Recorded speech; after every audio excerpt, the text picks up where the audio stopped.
He has no NCAA highlights. This Chinese giant doesn't even have a TikTok reel or any social media hype, and when the NBA draft started, most fans had no idea who young Hansen was, or even his nationality. This is the story of the 7'1" mystery prospect from China, and how the NBA may have overlooked a future star.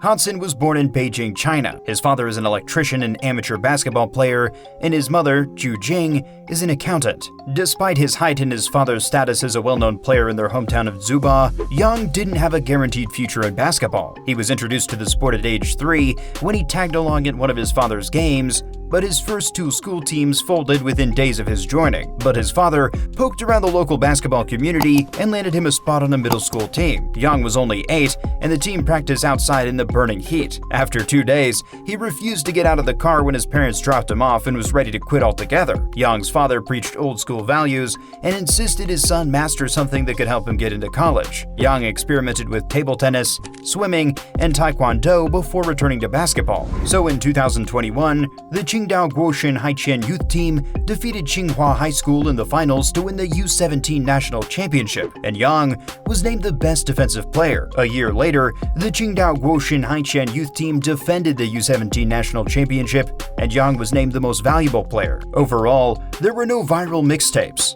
no ball-side coverage of the young Asian, so he wasn't recruited by top US colleges. He stayed with CBA junior teams and international camps. Would you take a 7'1" big you've never seen play over an NCAA star? Let us know in the comments. Young Hansen was a scouting conundrum because they couldn't make up their minds on the 20-year-old. Some thought of him as too raw.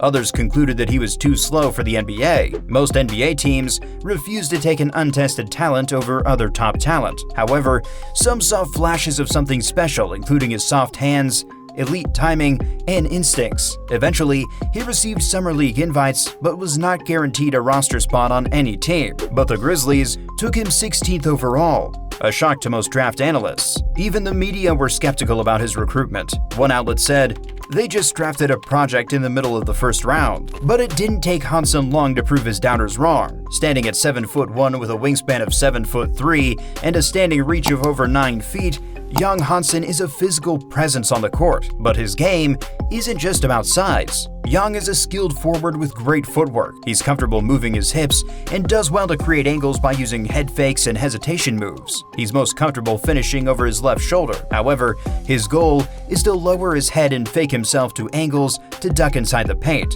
As the chart above shows, Yang shows decent touch at the rim at 56% throughout the last 2 full seasons.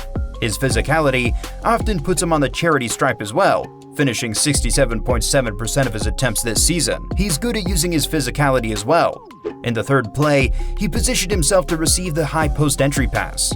However, the area of attention for Yang is to work on not lowering the ball, as it leads to the advantage of a bigger chance to score, while imminent ones if the defense does try to hack him. Regardless, there's a world of promise for Yang as a post-up creator and bullying scorer hunting mismatches. Yang showed a high IQ, quickly showing his pass for center with a soft shooting touch and good court vision. All these attributes led to him being compared to NBA superstar Nikola Jokic. Hansen became a tsunami even in his first game in the Summer League. The 7-footer debuted with the Trailblazers in the NBA Summer League, averaging 10.8 points, 5 rebounds, 3.8 assists, and 2.2 blocks on 45.7% shooting from the field in 4 games.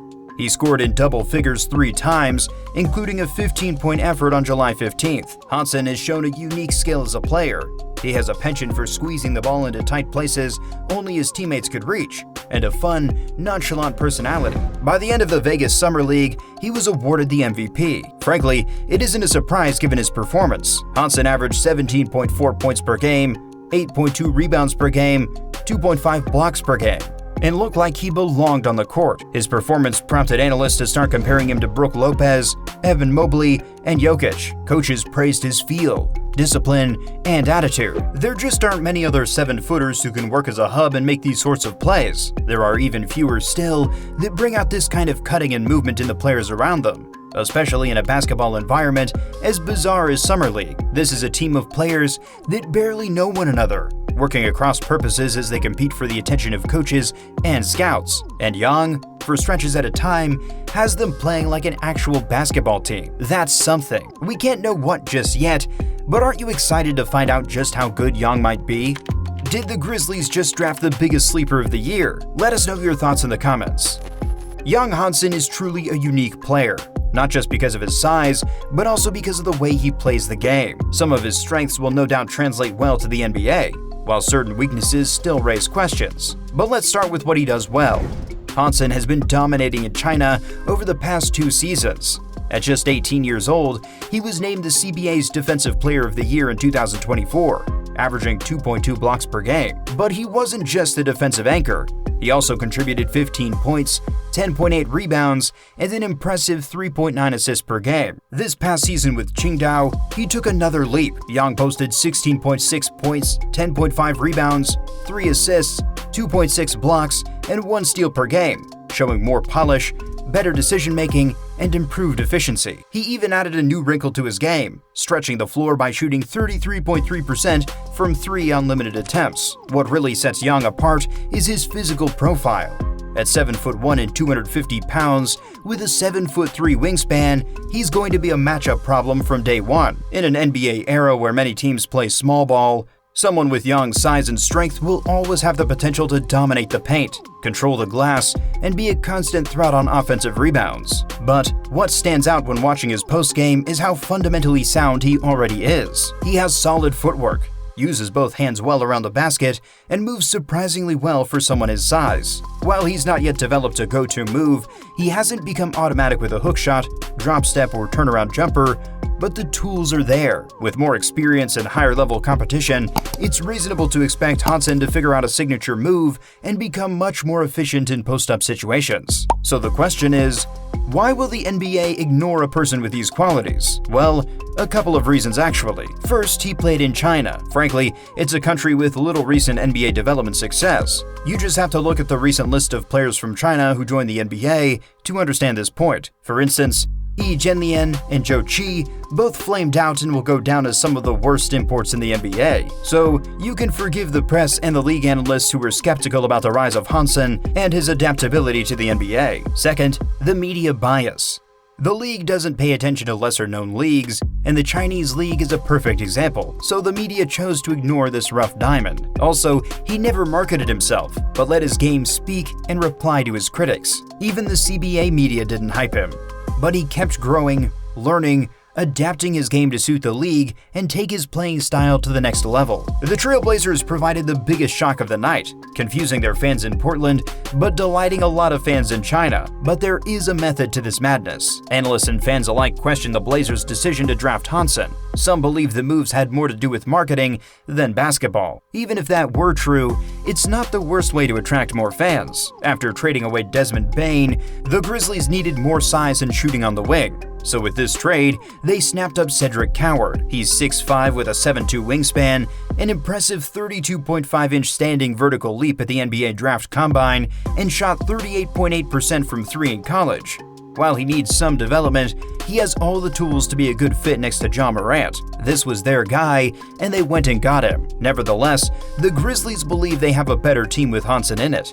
For anyone who watches Memphis Grizzlies games, you will know that they love grinders and smart role players. In addition, Young fits perfectly beside Jaren Jackson Jr. because of defensive IQ, rim protection, and short roll playmaking. Moreover, Hansen was the 16th draft pick, so there is going to be less pressure on him than most of the recruits. So he will be perfect for long-term development. That is not to say he is without weakness. Hansen has limited mobility. He runs upright and struggles to cover ground quickly, looks stiff in transition, and when switching. Also, he lacks lateral quickness, which hinders his ability to guard in space or on closeouts. Then you have to consider his shooting from mid-range and deep, which is still a work in progress. 28.6% from 3, 67.7% free throw percentage, poor jumper metrics on film. But what he is excellent at is putting the ball on the floor and getting to the rim. He's gone 6 for 9 at the basket in his 2 games, showing off some footwork and craft along the way. Could it be the thing that makes Ja Morant's offense dangerous again? Let us know below. Young looks extremely confident operating as an offensive hub, shouting out instructions to teammates while relocating them through vociferous gesticulations. His most discussed passing highlights have come on backdoor cuts, hitting slashers in stride for easy layups. And while not as flashy, Young already appears skilled in the dribble handoff game, using his large body to screen defenders as he dumps the ball off to open three-point shooters. While most players beg for the spotlight, young Hansen never did. He came from silence, built his game in the shadows. And now, he's forcing the world to pay attention without saying a word. This isn't a highlight story. This is about patience, growth, and the giant the NBA almost missed. Is young Hansen the biggest steal of the 2025 draft? Drop your take below and smash that subscribe button for more deep dives into players like Young.